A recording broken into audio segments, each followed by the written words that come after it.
Şimdi hangi rüzgar savurur saçlarını?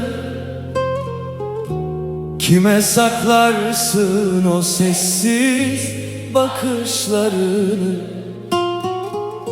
Ben yine aynı köşe başında, aynı dertle bir umut beklerim elimde solan güllerle. İlk bakışmamız tesadüf değil, ben seni hep uzaktan sevdim. Gözlerini kaçıran sen oldun.